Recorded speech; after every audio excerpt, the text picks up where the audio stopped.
So while we all went about our lives yesterday, we came very close to a catastrophic event here on planet Earth, and we didn't know about it. It turns out we just missed getting hit by an asteroid, a piece of solid rock, roughly the size of a 10-story building. Now, I say just missed because it came within 45,000 miles of us. That's a lot closer than the moon is, and scientists say way too close for something that big. Had it struck, again, the people who tell us about these things, say the impact could have had the force of 1,000 Hiroshima-strength atomic bombs over a huge area of the Earth. There are quite a few theories about how the world might end. For example, it's been suggested that there could be a big solar storm which would take the world out. Well, we get solar storms from time to time, and they're a bit troublesome if you're an astronaut. Indeed, not good news if you're an astronaut.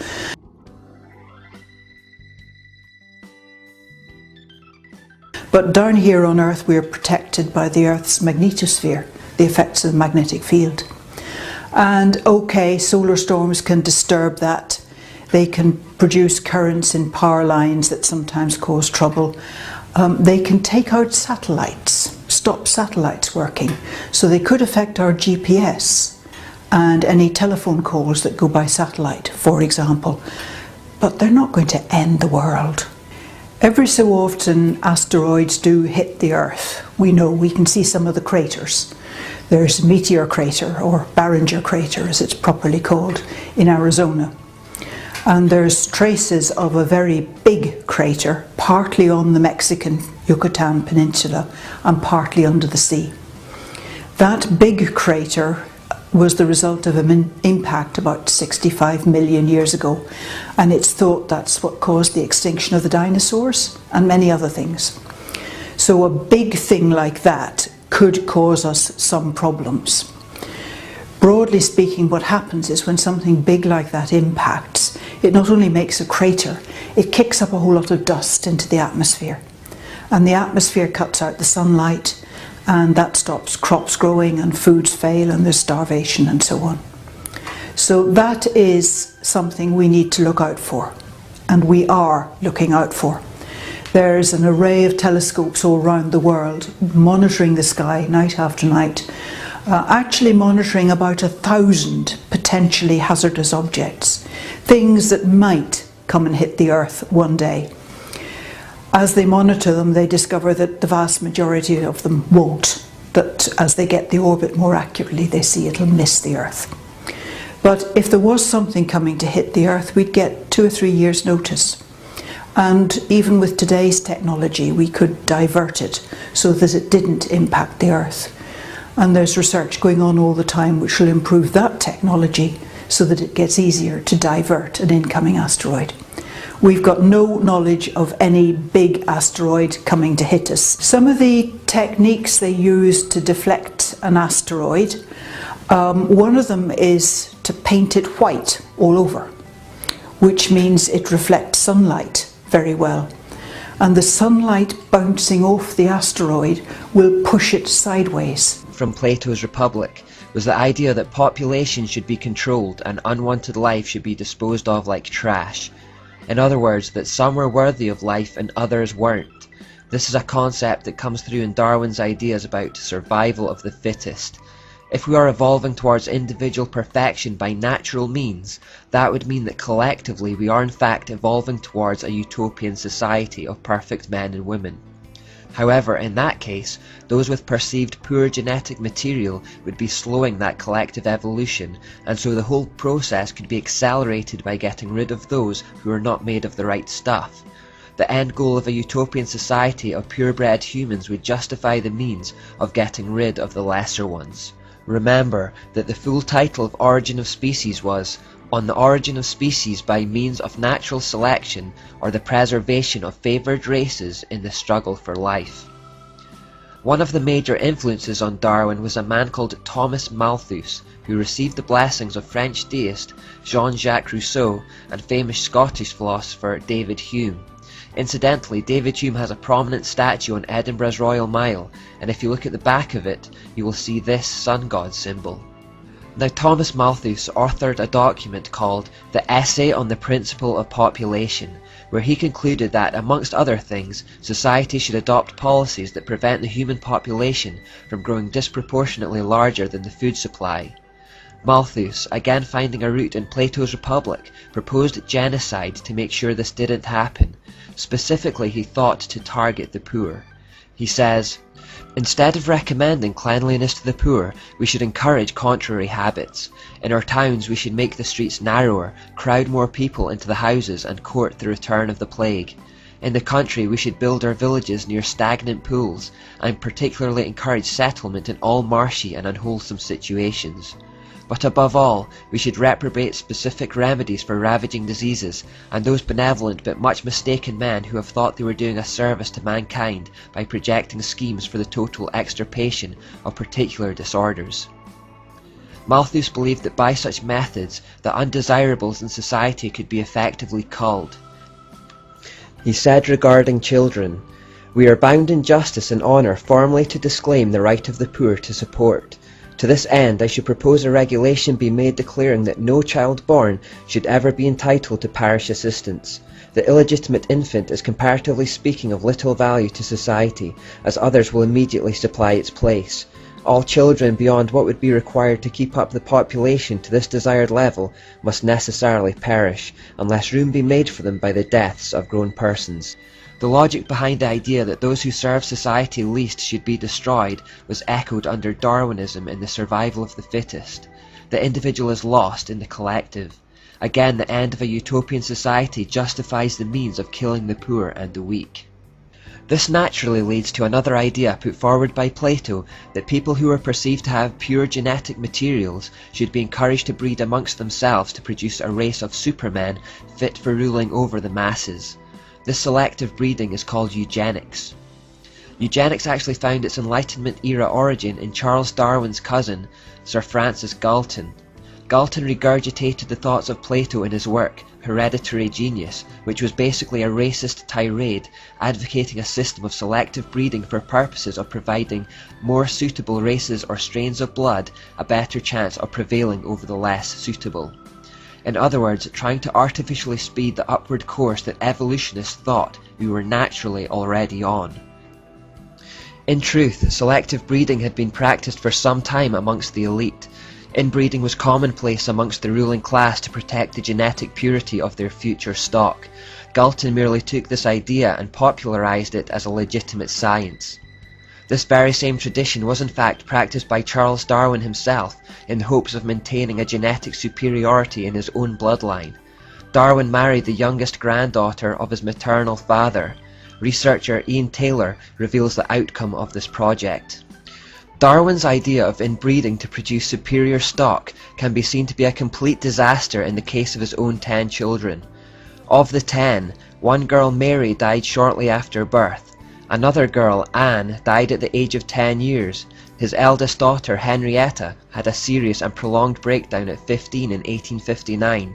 3 of his 6 sons suffered such frequent illness that Darwin regarded them as semi-invalids, while his last son, Charles Jr., was born mentally retarded and died in 1858, 19 months after his birth. Science has shown that inbreeding actually leads to speedier destruction of the genetic code rather than evolution because of something called biological mutations, which is why so-called purebred dogs are in fact more prone to health problems than mixes. The errors in their genetic code multiply as they are bred amongst themselves over long periods. But where true science fails, the religion of scientism continues stubbornly on.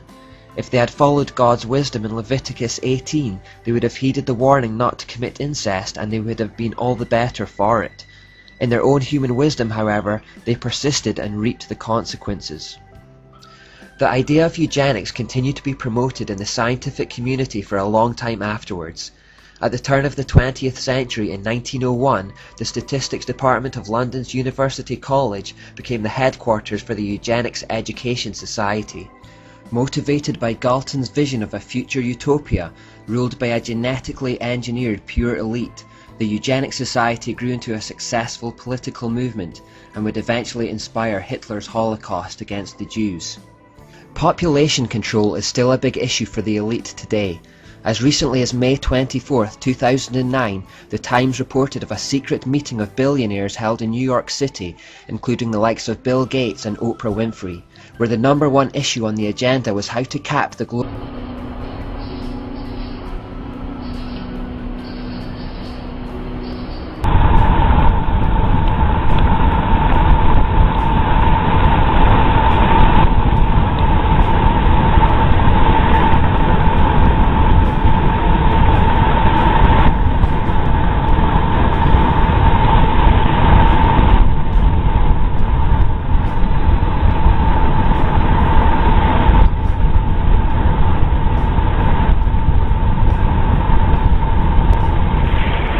Look at it.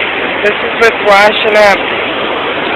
And as it washes up, it's bringing all these jelly things. What is that?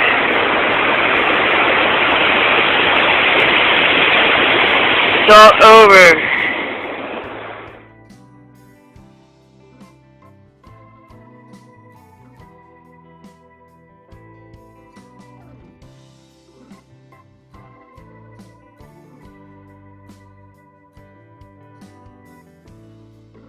State warns on EMP. There's no help coming. Oh, this was interesting. Washington. Arizona Governor Jan Brewer has signed legislation to require the state's Department of Emergency and Military Affairs to prepare materials outlining what citizens need to know to deal with either a natural or man-made electromagnetic pulse event that could knock out the vulnerable electrical grid system over a wide geographical region. But if this isn't another red alert for you, I don't know what else to tell you. The legislation, SB 1476, was introduced by Senator David Farnsworth. It includes the type and quantity of food, water, and medical supplies that each person should stockpile in case an EMP occurs over the U.S. What? The legislation, however, doesn't require actual hardening of the grid within a state. Unreal. Russia sanctions, I almost read the NBA bans. Russia sanctions not tough enough yet, analysts say. Well, if they get any quote-unquote tougher, they're going to be really attacking Putin, and that's just going to make him mad. I mean, it's not doing anything. It's actually creating another financial system to fall back on when this one collapses. So, do you believe in global warming? Yes, I do. Global warming is a bad way to phrase it. Do I believe in climate change? Yes. Yeah, to an extent I do. Yes. Yes. Yes. Why do you believe global warming? Because there's scientifically valid proof that global warming exists. Because it's getting hotter and colder. Like, I've been in Georgia my whole life and we've never really seen snow the way we've seen it the past 2 years. Yeah, so.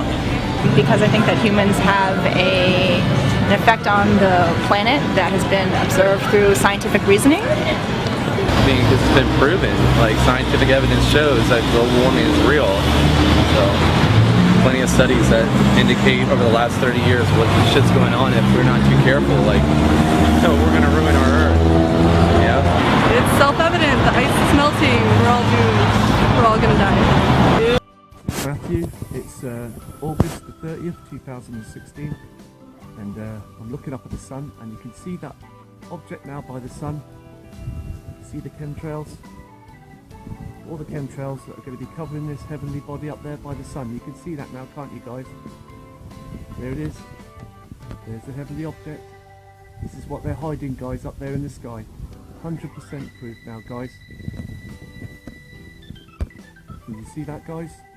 100% proof. There's an object up there that's been hidden by the chemtrails. You see that, guys? 100%. 100% in the sky, guys. This is what the government are hiding. This is what they're chemtrailing, guys. You see these chemtrails everywhere?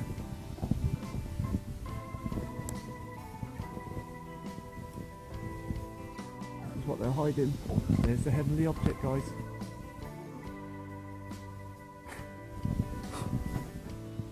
There it is, guys. See the chemtrail? This is what they're hiding up there, guys. There's the sun, or the artificial sun, or something else. Don't know what it is, but there is the heavenly object. Chemtrails.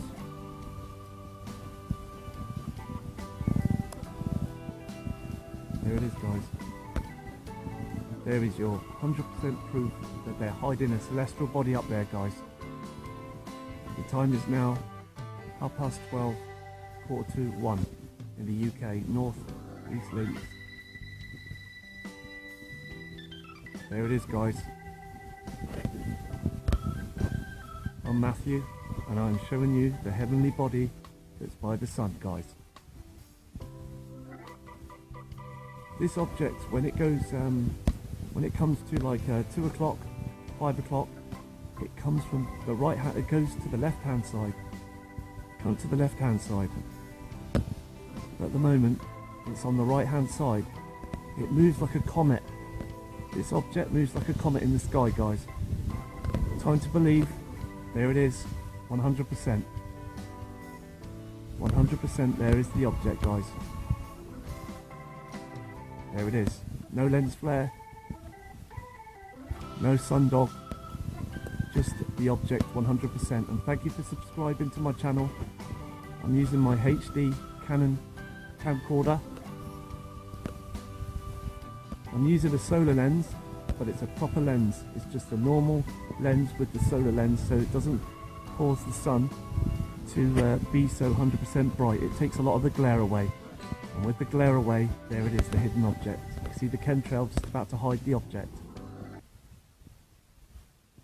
Have a nice day, guys. There you are.